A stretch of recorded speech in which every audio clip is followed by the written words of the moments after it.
Hello दोस्तों, मैं गणेश कुमार स्वागत करता हूं आप सभी का हमारे प्यारे यूट्यूब चैनल आर के साइंस कोचिंग में। दोस्तों, आज हम पढ़ेंगे 10th क्लास की बायोलॉजी। 10th क्लास की बायोलॉजी में दूसरा अध्याय श्वसन में मेरा एक लेक्चर वीडियो हो चुका है, ये दूसरा है। ठीक है दोस्तों, जब आप इसको देखने लगे हैं तो आप पहली वीडियो को भी ज़रूर देख लें ताकि आपको इस वीडियो में आसानी से सारी बातें समझ में आ जाए। ठीक है दोस्तों, आज का पॉइंट है हमारा पौधों में श्वसन, रिस्पिरेशन इन प्लांट्स। प्लांट्स में रिस्पिरेशन कैसे होता है, पौधे में श्वसन कैसे होता है। तो दोस्तों, आप ही बताइए कि पौधे श्वसन के रूप में कौन सा गैस लेते हैं। बताइए, कौन सा गैस लेते हैं, मतलब वो जो अंदर खींचते हैं सांस, उसमें कौन सा गैस रहता है।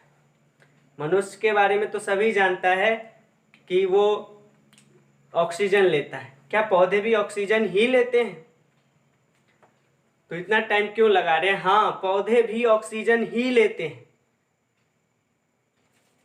पौधे भी श्वसन के रूप में ऑक्सीजन गैस का ही व्यवहार करता है, लेकिन प्रकाश संश्लेषण की प्रोसेस में वो कार्बन डाइऑक्साइड का उपयोग करता है। तो श्वसन के लिए पौधे में कोई विशेष श्वसनांग नहीं होते हैं, कोई भी रिस्पिरेटरी ऑर्गन फिक्स नहीं है। ठीक है, जैसे कि हम लोगों का रिस्पिरेटरी ऑर्गन श्वसनांग लंग्स है, फेफड़ा है। ठीक है, तो ऐसा कोई सिस्टम प्लांट के अंदर, पौधों के अंदर नहीं होता है। ठीक है, तो इसमें कैसे वो श्वसन करते हैं, थोड़ा आश्चर्यजनक होगा। तो मैं बताता हूँ ये कैसे श्वसन करते हैं। पौधे में श्वसन गैसों का आदान प्रदान शरीर के सतह द्वारा विसरण क्रिया से होता है। पौधे के प्रत्येक भाग अर्थात जड़, तना तथा पत्तियां अलग अलग श्वसन करती हैं। पौधे में कोई श्वसनांग नहीं है, पौधे के अलग अलग हिस्सों से श्वसन हो जाता है। जैसे पत्ती अपना खुद श्वसन करेगा, तना अपना खुद श्वसन करेगा, जड़ अपना खुद श्वसन करेगा। इसके लिए उसमें श्वसन छिद्र होते हैं। ठीक है, जैसे कि पत्ती में श्वसन छिद्र स्टोमाटा होता है, जड़ में वातरंध्र होता है। ठीक है, और जड़ में वातरंध्र नहीं, तनों में वातरंध्र होता है। और जो पौधे पुराने हो चुके हैं, ठीक है, उनके जड़ में वातरंध्र ही पाए जाते हैं, लेकिन नए पौधे में जो तना है उसमें वातरंध्र पाए जाते हैं। और वैसे पौधे जिनका जो है फैसिलेटेड जड़ है, यानी जड़ क्या है, गुच्छेदार है, जिसमें ये मूल रोम पाए जाते हैं, तो मूल रोम के द्वारा जड़ श्वसन करता है। तो पौधे में 3 जगह से श्वसन होता है, पत्ती, तना और जड़। पत्ती स्टोमाटा के द्वारा श्वसन करती है, तना वातरंध्र के द्वारा, और जड़ किसके द्वारा? मूल रोम के द्वारा करती है। ठीक है, मूल रोम के द्वारा जड़ जो है श्वसन करती है।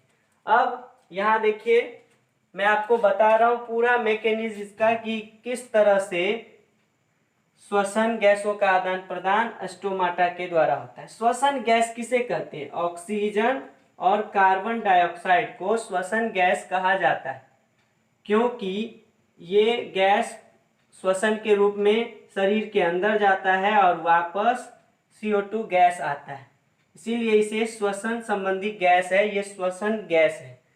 ठीक है, तो आप यहाँ एक वर्ड देख रहे होंगे, विसरण क्रिया। तो ये विसरण क्या है? तो पदार्थ अपने हाई कंसंट्रेशन से लो कंसंट्रेशन की ओर बहता है।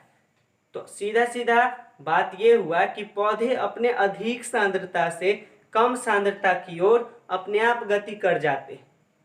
ठीक है, जैसे कि अधिक पानी जिधर रहेगा और वहां से अगर पानी को छोड़ा जाए तो वो ढालू की तरफ जाएगा, जिधर ढरकान है उधर पानी अपने आप बह जाता है। इसका मतलब क्या है कि ऊंचाई जिधर है, हाई टेंशन जिधर होता है पानी उधर नीचे की ओर बह जाती है, जैसे पहाड़ या झरने से पानी गिर रही होती है। तो हाइट किसकी ज़्यादा है? पहाड़ की। और नीचे जो है ज़मीन थोड़ी नीचे होते जाती है, जिससे क्या होता है, इसका पानी अपने आप बह जाता है, क्योंकि पानी तो खुद रास्ता बनाता है। और इधर बात और भी पदार्थ की ये है कि किस तरह से वो ट्रांसपोर्ट होते हैं। गैस की बात कर ले तो जिधर गैस ज़्यादा है तो कम की ओर अपने आप प्रवाह करेगा।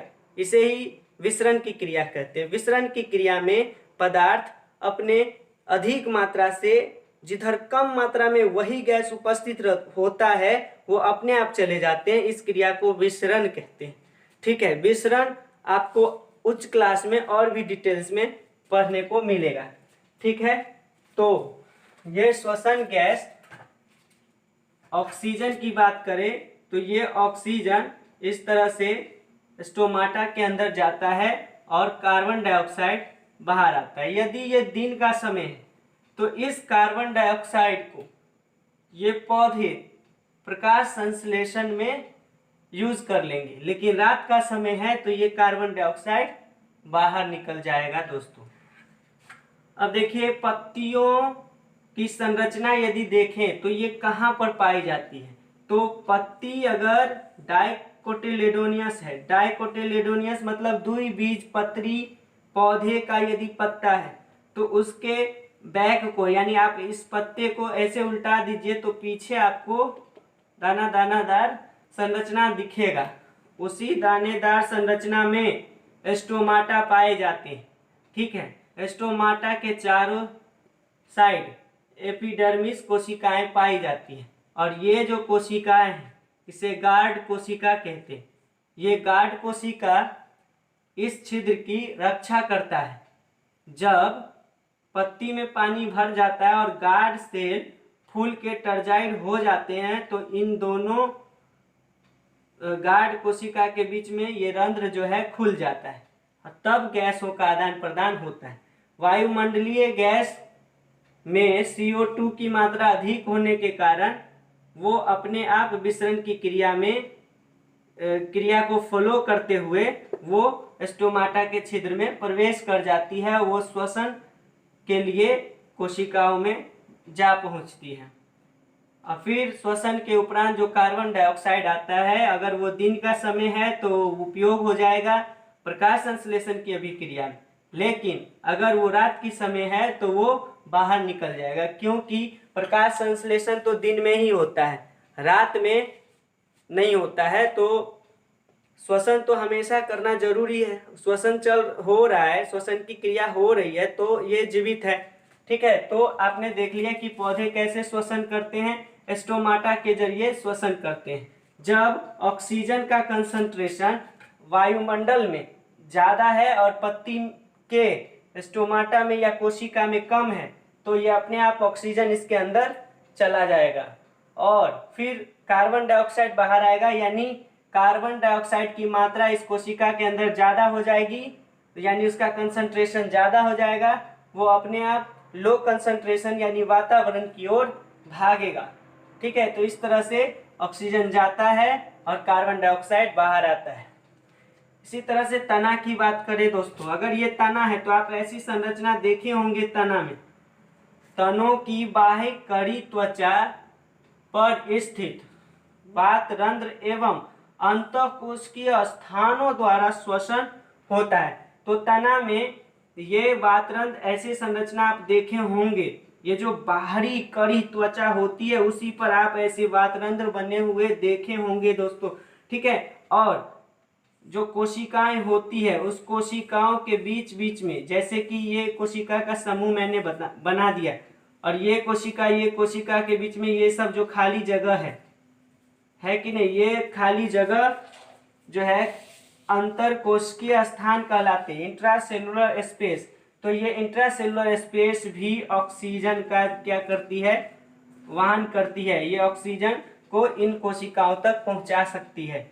अब ये वातरंध्र की बात करें तो जिस तरह से स्टोमाटा कार्य कर रहा था उसी तरह से ऑक्सीजन वातरंध्र में पहुंच जाएगा। यहाँ भी विसरण क्रिया होगी। कैसे? इधर कंसंट्रेशन ऑक्सीजन का हाई होगा, पौधे के इस वातरंध्र में कम होगा, ये ऑक्सीजन खुद ब खुद वातरंध्र में प्रवेश कर जाएगी और इस तरह से ऑक्सीजन की कंसंट्रेशन इधर हाई हो जाएगी, इधर लो हो जाएगी। ठीक है, तो उधर ऑक्सीजन का उपयोग हो जाएगा और वहां पर कार्बन डाइऑक्साइड निर्माण हो जाएगा। श्वसन की क्रिया में कार्बन डाइऑक्साइड बनता है, वो कार्बन डाइऑक्साइड की मात्रा अब इस वातरंध्र के अंदर ज्यादा हो गया और इधर वातावरण में कम है, तो वो अपने आप वातावरण में छोड़ देगी, इस वातरंध्र से बाहर CO2 निकल जाएगा। तो यहाँ भी विसरण की क्रिया द्वारा ही हो रहा है। अब देखिए दोस्तों, जड़ में कैसे होता है, तो यदि जड़ पुराना है तो उसमें वातरंध्र ही बन जाते हैं, क्योंकि ये मूल रोम खत्म हो गया रहता है।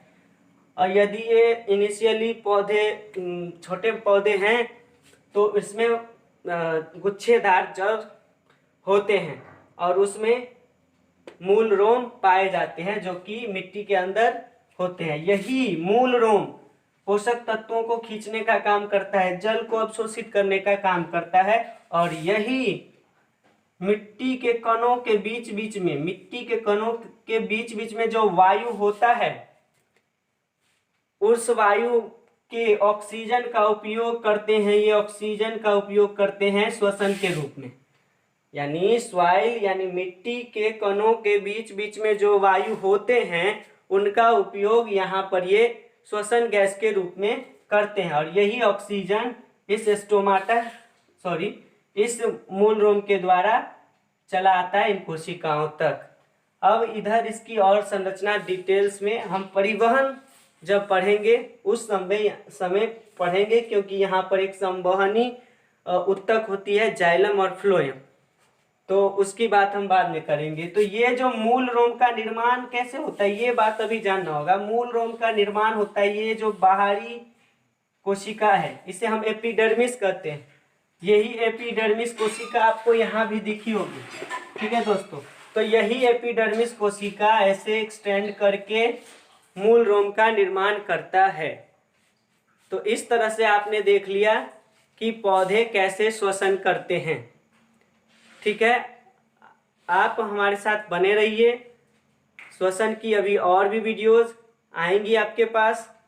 ठीक है, अगर हमारी वीडियो आपको पसंद लगी हो तो लाइक कर दीजिए। अगर अभी तक हमारे चैनल को सब्सक्राइब नहीं किया है तो सब्सक्राइब कर लीजिए, बेल का आइकन दबा दीजिएगा ताकि जो है हमारा लेटेस्ट वीडियो का अपडेट आप पर नोटिफिकेशन के रूप में आता रहे।